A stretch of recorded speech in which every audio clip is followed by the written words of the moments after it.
So we have discussed solution, type of solution, different ways to express the concentration of solution. Now we shall see the term solubility. Now what do we mean by solubility? Solubility is the maximum amount of solute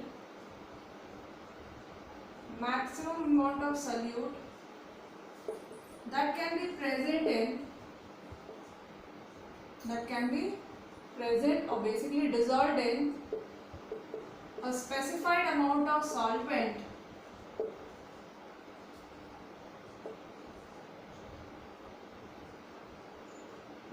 at a given temperature.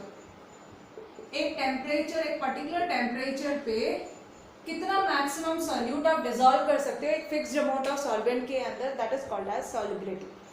And the solubility depends on many factors. ठीक है, it depends on the factors on which it depends. एक factor तो है temperature पे depend करेगा, nature पे depend करेगा, solute और सॉल्वेंट का नेचर कैसा है, और इंटरमॉलिक्यूलर फोर्स पे डिपेंड करेगा. So this depends on nature, temperature, intermolecular force and also on pressure. Basically solubility का मतलब क्या है, एक अमाउंट सॉल्वेंट है, एक ग्लास पानी ले लिया तो वॉल्यूम फिक्स कर दिया, अमाउंट फिक्स कर दिया, उसमें कितना आप सॉल्यूट डिसॉल्व कर सकते हो उस पर्टिकुलर टेम्परेचर पे, मैक्सिमम कितना सॉल्यूट आप डाल सकते हो कि वो डिसॉल्व हो रहा है, उसके बाद अब वो डिसॉल्व नहीं हो. तो मैक्सिमम अमाउंट एक फिक्स्ड अमाउंट ऑफ सॉल्वेंट में जो डिसॉल्व होता है that is called as solubility.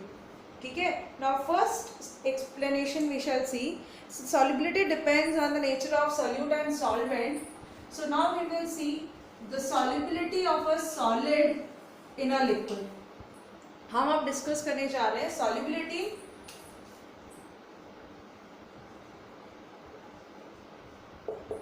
Of solid in liquid. ये फिजिकल स्टेट पे इंपॉर्टेंटली डिपेंड करता है. तो मेरा सॉल्यूट सॉलिड है और सॉल्वेंट लिक्विड है, तो ये जो सॉल्युबिलिटी है ये किस पे डिपेंड करेगा. ठीक है, so if I take solute in a solvent I get the solution. Now here the solute is solid and the solvent is liquid, so I get specifically a solid solution, a liquid solution. ठीक है, अब कौन से factors solubility को govern करते हैं. तो पहली चीज, जब हम सॉलिड को लिक्विड में डालते हैं तो वो डिसॉल्व होता है. आप स्टिर करते जाओ वो डिसॉल्व होता जाएगा. And this process is termed as dissolution. Maximum dissolve हो गया. अब आप और ज्यादा सॉलिड ऐड करोगे तो सॉलिड के पार्टिकल अनडिसॉल्व रहेंगे, तो उस प्रोसेस को हम कहते हैं कि वो रिवर्स हो रहा है. सोल्यूशन सॉलिड और लिक्विड में अलग अलग हो रहा है, तो आपको सॉलिड दिख रहे हैं, और उस प्रोसेस को कहा जाता है as crystallization. So when I dissolve the solute in a solvent, it's called dissolution, and when the amount exceeds, the reversible reaction takes place and it's called crystallization. So two processes are occurring. पहले तो solute and solute दोनों आपस में colloid कर रहे थे, mix हो रहे थे. एक ऐसा टाइम आया क्योंकि सॉलिड डिसॉल्व होता रहा, अब सॉल्वेंट की कैपेसिटी नहीं है कि वो और सॉलिड को अपने अंदर एब्जॉर्ब करे, मिक्स करे. तो अब जब पार्टिकल्स और डिसॉल्व हो रहे थे और हमने एक्स्ट्रा सॉल्यूट डाला, तो वो कोलॉइड मतलब वो एक दूसरे में हिट करते हैं और उनको जगह नहीं मिलती, तो वो क्रिस्टल में कन्वर्ट हो जाते हैं as in solid, and this is called crystallisation.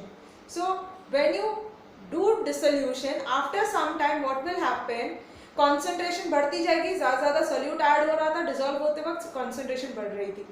अब क्या होगा, थोड़ा सा भी एक्स्ट्रा सॉलिड डाल दिया तो क्रिस्टलाइजेशन होगा, सॉल्यूट पार्टिकल्स टकराएंगे सॉल्यूशन के अंदर और वो सेपरेट हो जाते हैं, and this is called crystallization. So these are in equilibrium, reversible reactions. And when maximum of solid you have dissolved और एक एक्स्ट्रा क्रिस्टल ऐड करते वो अनडिसॉल्व्ड है, then the solution is called saturated solution. किस तरह का solution होगा, saturated solution. Now the factors on which this solubility of a solid and liquid depends. The first factor is the nature of solid and liquid. If both your solute and solvent are polar, दोनों polar है, then they will dissolve, maximum solubility. ठीक है, अगर both non polar है तब भी वो dissolve कर जाएंगे. तो इसका मतलब है दोनों का नेचर अगर एक जैसा है सॉल्यूट और सॉल्वेंट का, then they will dissolve. So it's always said like dissolves like. Solute solvent दोनों का नेचर अगर एक जैसा है, पोलर है या नॉन पोलर है दोनों, तो वो डिसॉल्व हो जाएंगे क्योंकि उनके फोर्स ऑफ अट्रैक्शन इक्वल होते हैं. बट अगर सॉल्यूट और सॉल्वेंट दोनों का नेचर अलग है, दे आर डिसिमिलर. सपोज करो पोलर तो लिक्विड हो गया और नॉन पोलर सॉलिड हो गया.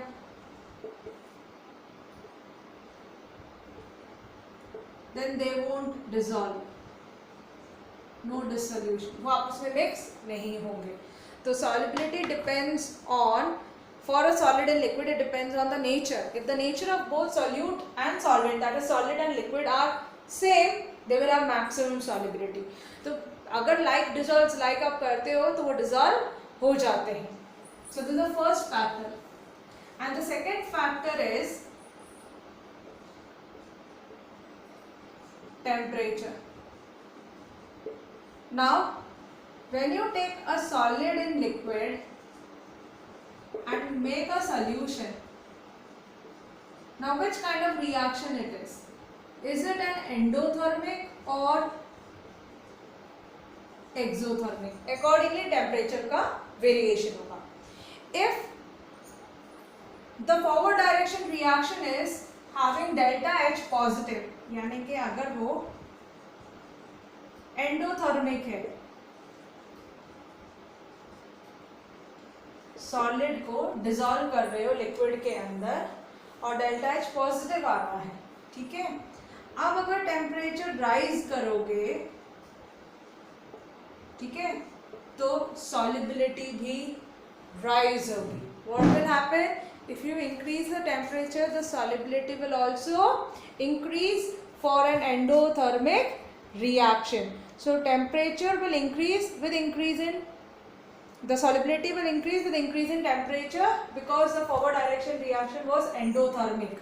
तो temperature बढ़ाओगे तो वो cooling की तरफ जाएगा, यानी कि endothermic के फेवर में. That means ज़्यादा डिसोल्यूशन होगा, फॉरवर्ड डायरेक्शन में रिएक्शन जा रही है क्योंकि रिवर्सिबल थी, अभी फॉरवर्ड डायरेक्शन में जाएगी. तो अगर सॉलिड को लिक्विड में डालते हैं और एंडोथर्मिक है तो ली चैटलियर प्रिंसिपल के अकॉर्डिंग टेम्परेचर इंक्रीज करने पर रिएक्शन वहां जाएगी जहाँ पे डिक्रीज होता है temperature, that is in forward direction because it's an endothermic reaction applying Le Chatelier's principle. और अगर आप सॉलिड को लिक्विड में डिसॉल्व कर रहे हैं और सॉल्यूशन बन रहा है बट वो डेल्टा एच नेगेटिव दे रहा है, यानी कि एक्सोथर्मिक रिएक्शन है, तो टेम्परेचर इंक्रीज करेंगे तो सॉल्युबिलिटी क्या हो जाएगी? यहाँ पे सॉल्युबिलिटी इंक्रीज हो रही थी. In this case, when you have a solid and liquid and the reaction is exothermic, now when you increase the temperature, the reaction will go in backward direction, that is in the endothermic favor. Temperature बढ़ाने पर वो endothermic की तरफ जाएगा और endothermic का है इधर की तरफ backward direction, that is solubility will decrease. So which kind of reaction is it? Endothermic or exothermic? Accordingly temperature का effect होगा because it's a reversible reaction. So we need to follow Lee Chatelier's principle. If you increase the temperature for an exothermic reaction, the solubility decreases, and if you increase the temperature for an endothermic reaction, the solubility increases. For exothermic it decreases, for endothermic it increases, solubility बढ़ती है अगर एक reaction endothermic है और temperature बढ़ाते हैं तब, और सॉल्युबिलिटी कम होती है for an exothermic reaction. So this is the solubility of a solid in liquid.